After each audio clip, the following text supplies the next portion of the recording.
일본의 지금 상황을 제2파로 본다면 일본은 절대 제3파를 피할 수 없는 약점이 있다고 합니다. 그리고 폐렴 걸린 환자가 해열제 처방을 받고 보건소에서는 입원을 할래 말래 묻고 있는 상황이라고 하며 팬데믹 치료비조차 지원해주지 않을 예정에 있다는데요.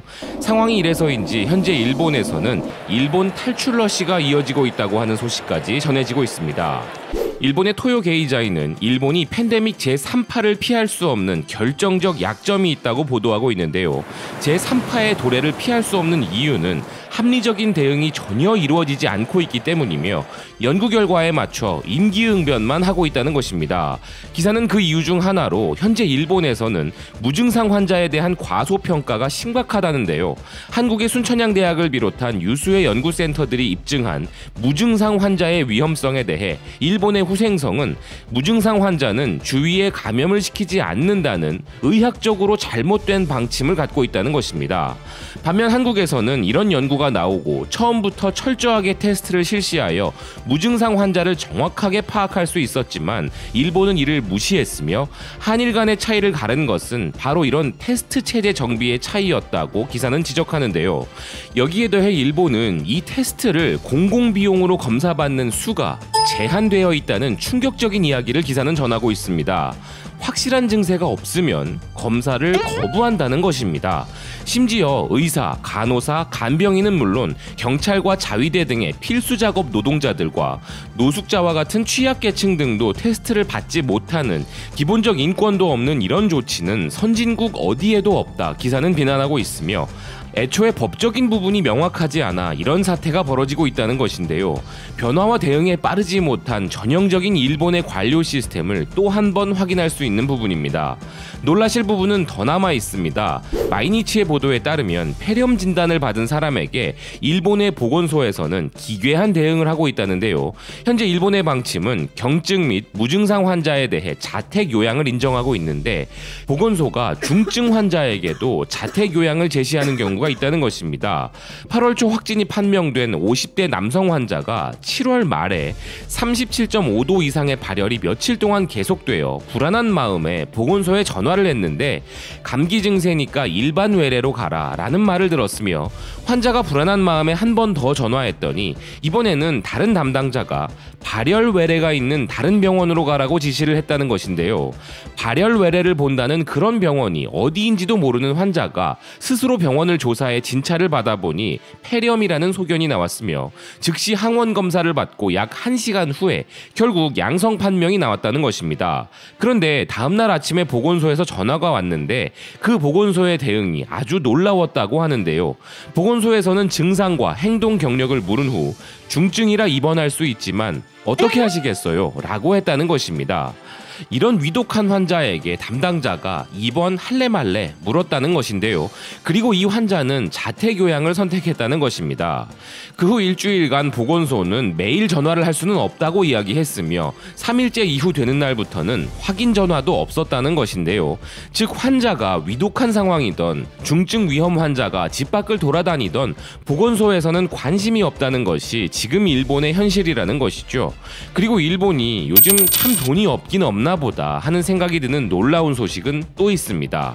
현재 일본 정부의 방침으로는 팬데믹으로 양성 환자에 대해 정부가 입원비와 치료비를 내주고 있었는데 이번에 이를 재검토한다는 니칸 겐다이의 보도인데요. 만약 이것이 현실화되면 무증상자나 경증 환자는 입원을 못하고 자택에서 요양하게 되며 중증 환자만 입원이 된다는 것입니다.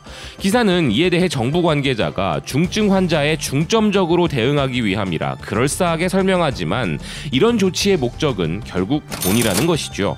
이에 대해 정치학자 요코야마 호쿠토는 일본 정부의 책임 회피라고 비난하고 있다는데요. 그동안 입원하라고 강제력을 행사하던 방식을 전환해 앞으로는 경증이 있는 사람이 입원하거나 호텔 격리가 될 때는 자비로 하라는 것이며 백신이 보급된 것도 아닌데 국민에게 정책 전환을 강요하는 이유는 국비를 더 쓰고 싶지 않기 때문이라면서 국민들에게 떠넘기려는 속셈으로 보인다 이야기하고 있습니다. 그리고 자꾸 일본 정부가 아베노믹스 대실패로 인해 돈돈거려서인지 진짜 돈 많은 일본인들은 일본 탈출을 감행하고 있다는 기사도 있습니다. 머니보이스의 기사에 따르면 현재 일본인들 중 해외 이주 희망자가 증가하고 있으며 이는 일본의 팬데믹 상황에 대한 불안감과 다가오는 재정 부담 증가 때문이라는데요.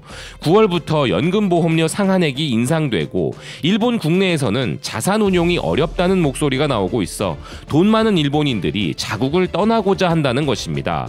그래서 기사는 필리핀, 태국, 말레이시아 등 이민 비자를 취득하기 쉬운 나라들이 각광을 받고 있다면서 거주할 필요 없이 구입할 수 있는 비자가 있고 신청도 온라인으로 할 수 있기에 이들 국가로의 이민이 활성화되고 있으며 뉴질랜드나 유럽 역시 후보군으로 뽑히고 있다는 것인데요.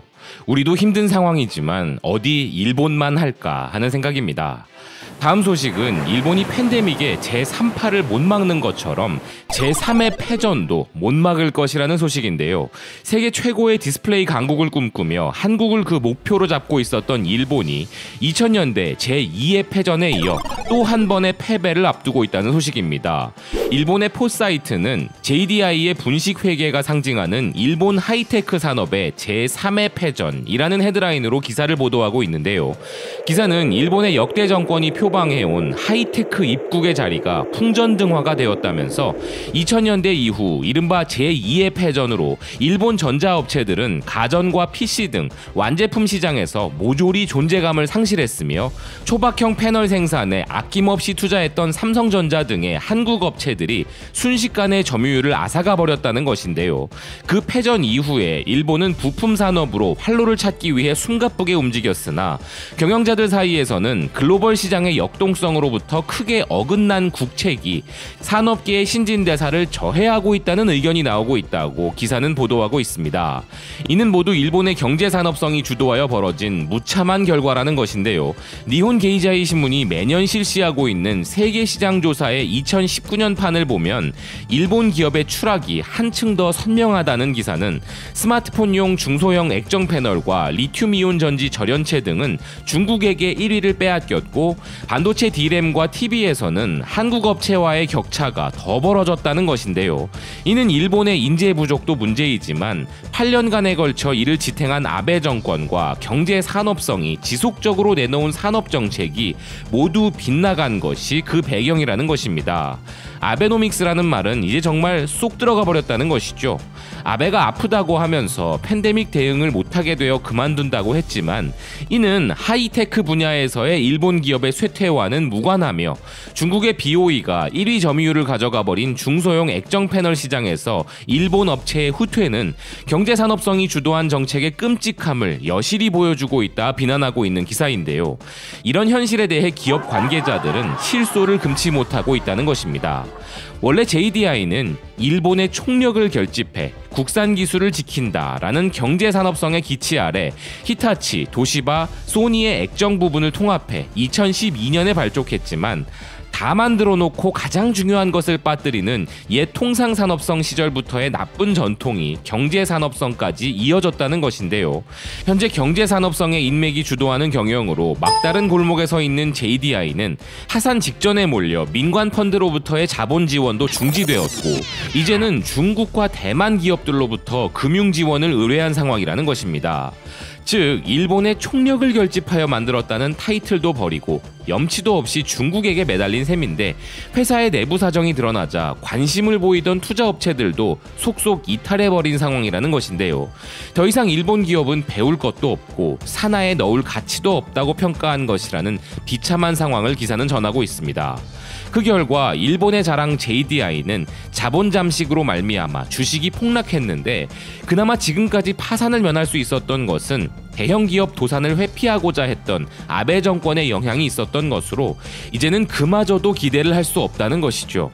더 황당한 것은 새로운 경영진은 팬데믹이 유행한다는 이유로 디스플레이 전문 기업인 JDI에서 헬스케어 사업을 추진하기 위해 검토 중이라고 발표했지만 이는 너무 뒷북 아이디어라고 받아들여져 업계 관계자들은 실소를 하고 있다는 것인데요.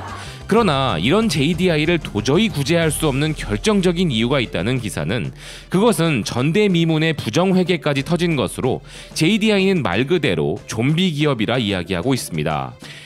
이제 정부 주도하에 최고의 디스플레이 메이커가 되겠다는 꿈이 깨져버린 JDI에 대해 경제산업성 간부는 더 이상 관심을 나타내지도 않고 요즘은 혼다, 닛산의 합병 등 자동차 업계의 재편에 집착하고 있는 상황이라는데요. 이런 탁상 행정을 통한 개편으로 부실 기업을 구제해도 1 더하기 1은 2가 되지 않으며 좀비 기업을 만들 뿐이고 오히려 건전한 기업 경쟁력을 갉아먹을 수 있다는 기사는 산업정책의 방향성을 바꾸지 않으면 일본에서는 하이테크 기업이 사라지는 제3의 패전이 불가피하다 전하고 있습니다.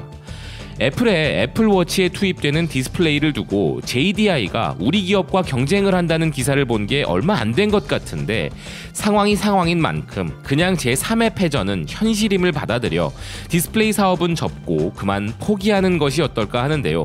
이 정도면 일본의 경제산업성은 마이다스의 손이 아닌 마이너스의 손이라 불러야 될 듯합니다. 그런데 그런 일본의 경제산업성이 이번에는 또 자동차를 손댄다고 하니 이번엔 한국 자동차 기업들이 글로벌 시장에서 수혜를 입는 것 아닌가 모르겠습니다. 오늘 준비한 BK 뉴스 브리핑은 여기까지입니다. 시청해주셔서 감사드립니다.